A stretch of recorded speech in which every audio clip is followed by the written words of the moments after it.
하나님의 나라는 우리가 이 세상에서 경험하는 것과는 다른 영원한 세계이며 하나님의 권능과 영광이 충만한 곳입니다.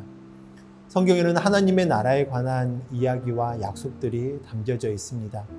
우리가 그것을 믿고 따르면서 우리의 마음을 하나님의 나라의 방향으로 돌리고 하나님의 나라와 가치와 미래를 바라볼 수 있길 소망합니다. 하나님의 나라를 바라보면서 살아갈 수 있는 것은 우리의 삶에 큰 영향을 미칩니다. 하나님의 뜻을 따르며 하나님의 나라를 위해 살아가며 하나님의 영광을 위한 삶을 살아갈 수 있길 소망합니다. 이렇게 하면 우리의 삶은 더욱더 풍요로워지고 영원한 삶의 소망을 누릴 수가 있습니다. 우리 오늘의 말씀을 함께 읽겠습니다.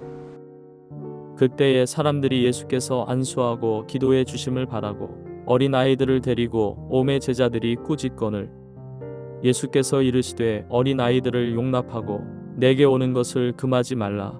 천국이 이런 사람의 것이니라 하시고 그들에게 안수하시고 거기를 떠나시니라. 어떤 사람이 주께 와서 이르되 선생님이여 내가 무슨 선한 일을 하여야 영생을 얻으리이까? 예수께서 이르시되 어찌하여 선한 일을 내게 묻느냐? 선한 이는 오직 한 분이시니라. 내가 생명에 들어가려면 계명들을 지키라. 이르되 어느 계명이오니이까? 예수께서 이르시되 살인하지 말라, 간음하지 말라, 도둑질하지 말라, 거짓 증언하지 말라, 내 부모를 공경하라, 내 이웃을 내 자신과 같이 사랑하라 하신 것이니라. 그 청년이 이르되 이 모든 것을 내가 지키었사온데 아직도 무엇이 부족하니이까? 예수께서 이르시되 내가 온전하고자 할진대 가서 내 소유를 팔아 가난한 자들에게 주라. 그리하면 하늘에서 보화가 내게 있으리라. 그리고 와서 나를 따르라 하시니 그 청년이 재물이 많음으로 이 말씀을 듣고 근심하며 가니라. 재물이 많은 부자 청년에 관한 이야기는 기억하기가 쉬워서 사람들에게 널리 알려져 있습니다. 예수님께 나와 영생 얻는 법을 물었던 이 청년에 관한 이야기는 마태복음, 마가복음, 또한 누가복음에도 기록되어져 있습니다. 그런데 많은 이들이 이 이야기를 부자는 천국에 들어가지 못한다라고 하는 말만 기억하여서 재물이 많으면 예수님 믿고 천국 가기가 어렵다라는 것으로 결론을 내립니다. 물론 재물과 믿음의 관계는 반비례 않는 측면도 있습니다. 물질에 대한 욕심이 많을수록 하나님을 바라보는 가난한 심령을 유지하는 것은 어려운 것이 사실입니다. 그러나 이 본문의 내용은 그것만이 다루는 것이 아닙니다. 우리가 보다 더 관심을 갖고 집중해야 할 주제는 재물과 영생이 어떤 관계에 있느냐라고 하는 것입니다.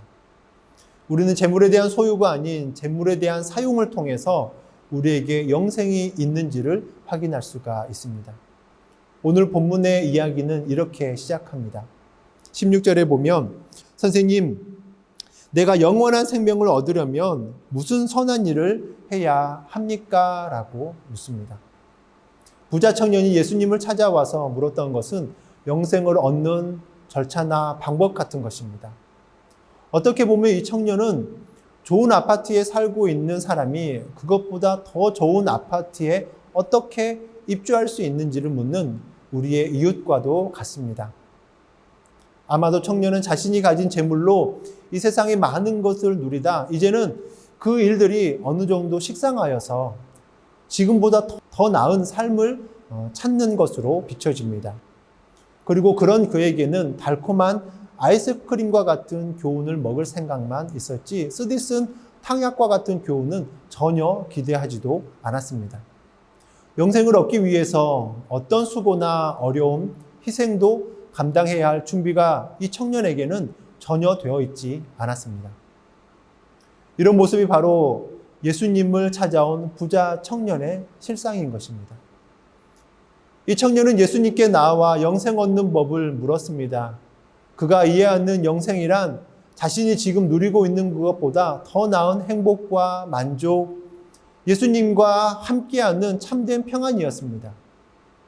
그가 예수님께 했던 질문을 보면 이 청년이 영생을 행위의 문제로 이해하고 있다라고 하는 것을 우리는 알 수 있습니다. 이 청년은 영생을 얻기 위해서 나는 무엇을 해야 합니까? 라고 질문합니다.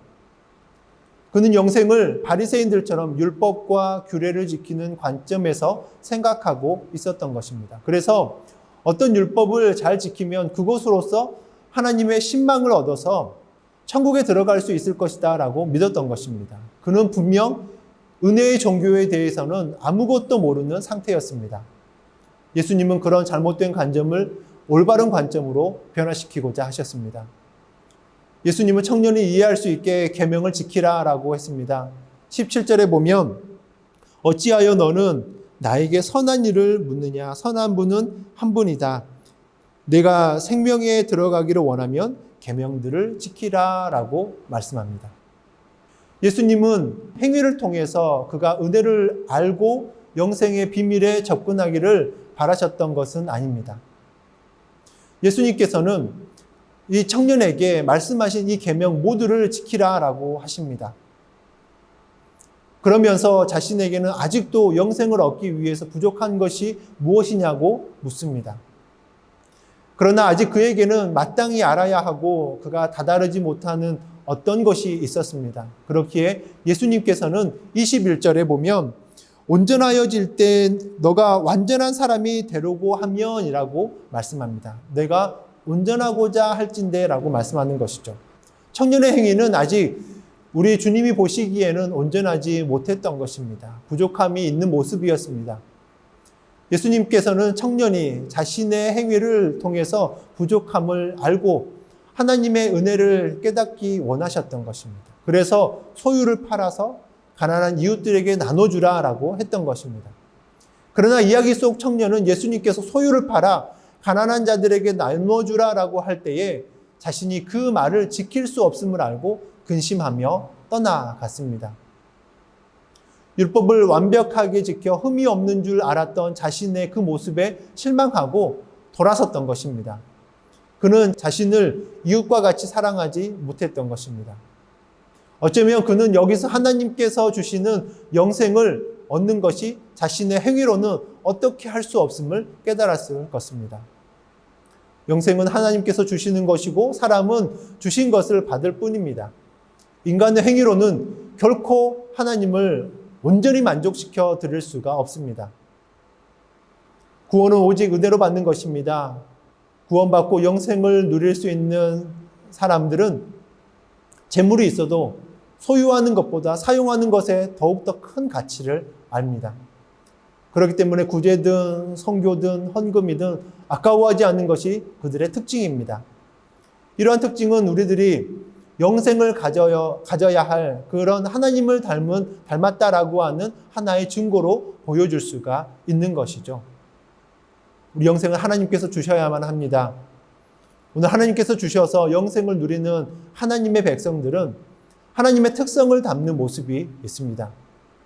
그들은 지금 당장 하늘나라에서의 삶을 누리지는 못하지만 그럼에도 예수 그리스도를 믿음으로 하나님의 위대한 특성이 그들 안에 묻어나고 있는 것입니다. 참된 그리스도인들은 어떠한 사람들에게든지 값없이 나누어 주길 기뻐합니다. 자신이 손해보고 어떠한 희생을 치르더라도 그것으로 인해 근심하고 아까워하지 않습니다. 이것이 영생을 가진 사람들의 특징입니다. 그런데 부자 청년은 그러질 못했습니다. 부자 청년은 재물이 아까워서 예수님의 그 말씀을 거절하고 예수님을 따르지 않았습니다.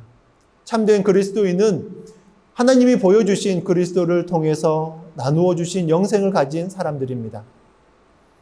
하나님은 조건 없이 우리를 위해 영생을 주셨습니다. 그렇다면 우리 역시 1만 달란트 빚진 자로서 100데나리온 빚진 자와 같은 이웃들에게 아낌없이 나눠주고 값없이 희생하고 선교하고 구제하고 봉사하며 살아야만 하는 것이죠.